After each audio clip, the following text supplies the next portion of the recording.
In our walk with Christ, there are times when we feel encouraged and motivated, even to the point of being confident about what God says to us and what He is intending for our lives. And there are also some other times when we don't feel like making any effort at all, and we start then questioning if what we're doing is worth it or not. And it's okay to feel down sometimes. God is aware of our nature, and He knows that we aren't always willing to be strong and courageous, as in Joshua 1:9. But for different reasons that could happen, and it's fine. It's fine to be tired, it's fine to be afflicted, it's fine to be upset, but it's not fine to decide not to pray and not to be in communion with God because of how we feel. In James 1:8, it says clearly, such a person is double-minded and unstable in all they do.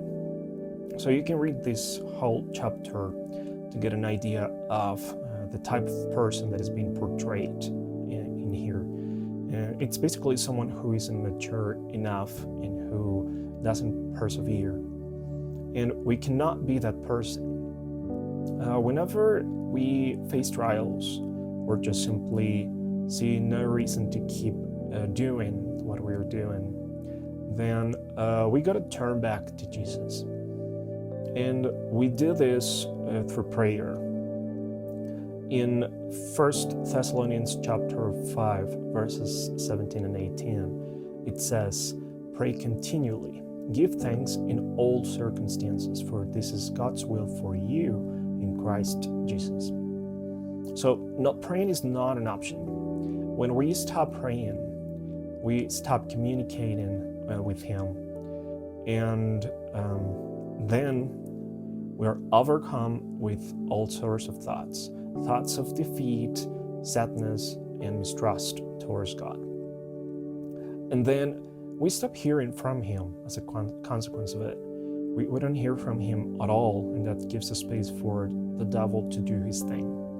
And the gospel is clear about this in John chapter 15, verses 4 and 5. It says, "Remain in me as I also remain in you. No branch can bear fruit by itself. It must remain in the vine. Neither can you bear fruit unless you remain in me." Then in verse 5 says, "I am the vine, you are the branches. If you remain in me and I in you, you will bear much fruit.